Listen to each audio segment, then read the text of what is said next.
வணக்கம். இது உங்கள் சிவி ஜோன். எல்லாரும் எப்படி இருக்கீங்க? இப்போ பார்த்தீங்கன்னா ஒரு சம்பவம், அதாவது ஒருத்தர் வெற்றி அடைஞ்சதுனால இவ்வளோ பேருக்கா வைத்தறிச்சல். ஏயா அநியாயம் பண்ணுங்கடாண்ணா, ரொம்ப ஒஸ்ட். இவ்வளவு கேவலமாக இருந்து நீங்கள் என்னத்தை சாதிக்க போகிறீங்கன்னு சத்தியமாக தெரியல. அதுவும் இத்தனை பேர் பார்க்கும்போது பார்ப்பாங்கன்னு தெரிஞ்சுமே இவ்வளவு பொறாமையா? ஒரு பக்கம் சாட்சனா வந்துட்டு பொறாமையில் பொங்கி அவனுக்கெல்லாம் வந்து ஃபஸ்ட்டு வந்திருக்கு, எனக்கு கிடைக்கிறதுல கூட பரவாயில்ல, அவனுக்கு வந்திருக்கேன்னு சொல்லிட்டு வெறுப்பாக இது பேசுகிறதும், அதுக்கு விஜய் விஷால் வந்துட்டு சிங் சக் பண்ணுறதும், என் செல்லக்குட்டி நீ எனக்கு பிடிச்ச மாதிரி நடந்துக்கிறேன்னு அந்த பொண்ணை வந்து கொம்பு விடுறதும். இன்னொரு பக்கம் பார்த்தீங்கன்னா இப்போ வந்து ரியா, அதுக்கு முன்னாடி சௌந்தர்யா வந்து உட்காந்துட்டு இருக்காங்க. அந்த பக்கம் முத்துக்குமரன் வந்துட்டு இவர் இம்போசிஷன் எழுதியிருக்காரு சத்யா, அவர்கிட்ட சொல்கிறார், ஒன்றும் பிரச்சனை மச்சி, வெளியில் இருக்கிற மக்கள்லாம் பார்ப்பாங்க, நீ ஒன்றும் இது பண்ணாமல் ஃபீல் பண்ணாமல் எழுது மச்சி அப்படின்னு சொல்கிறாரு. அதுக்கு இந்த அம்மாவும் ஆமாம் வெளியில் இருக்கவங்க எல்லோருக்கும் தெரியும் அப்படின்னு முடங்குறாங்க காண்டா, அப்படி ஸ்லோ மோஷனில். அவர் அப்பயே திட்டினார், நீ என்ன இப்படி ஸ்லோ மோஷன் சொன்னால் எல்லாமே மாறிடுமா, சும்மா என்னதையாவது பெணாத்திட்டு இருக்காத போ அப்படின்னு.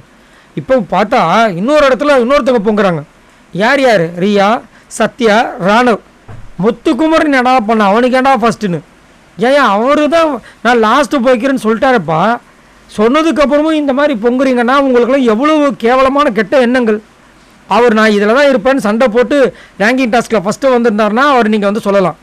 அவர் வந்து நிற்க வச்சது இந்த மேனேஜ்மெண்ட் ஸ்டாஃபு, அதுலேயே நிறைய குளறுபடிகள் இருந்துச்சு. இருந்தாலும் இவரும் ஒரு வாரத்தில் சொல்லிட்டார், எதுக்கிட்ட நாளை பண்ண பிரச்சனை வரப்போகுதுன்னு சொல்லிட்டு அவரோட மைனஸ் பாயிண்ட் எடுத்து வச்சு நான் வேணால் லாஸ்ட்டு போய்க்கிறேங்க அப்படின்னு சொன்னதுக்கு அப்புறமும் இத்தனை பேராக வந்துட்டு ஒருத்தரை வந்து பின்னாடி பேசுவீங்க.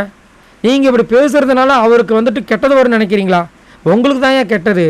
இந்த மாதிரி நீங்கள் டார்கெட் பண்ண ஒருத்தர் புதுசாக வந்தவர் ராணவ் டப்பான்னு செகண்ட் பிளேஸ்க்கு போயிட்டார். காரணம் யார்?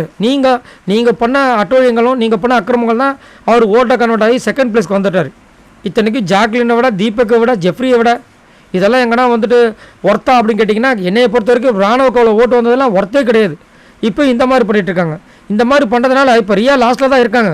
போகும்போது நல்ல பேர் வாங்கிட்டு போகும் இந்த பொண்ணு பார்த்தா இந்த மாதிரி வேலையில் பண்ணிவிட்டு முத்துக்குமரனோட ரசிகர்கள் முன்னாடி இப்படி வந்து அசிங்கம் பண்ணிகிட்டு இருக்காங்க. அவங்க வச்சு செய்ய போகிறாங்க. சரி, உங்களோட கருத்தை சொல்லுங்கள். ஏன் இவ்வளோ வன்மத்தோடு வாழ்கிறாங்க? ஒன்றும் புரியல எனக்கு. ஏன் ஒருத்தர் வந்து இந்த மாதிரி அவருக்கு தானாகவும் வரக்கூடாது, அவரும் அமைச்சக்கூடாதுன்னா அப்போ எதுக்கு ஏன் இந்த மாதிரி இருக்கீங்க?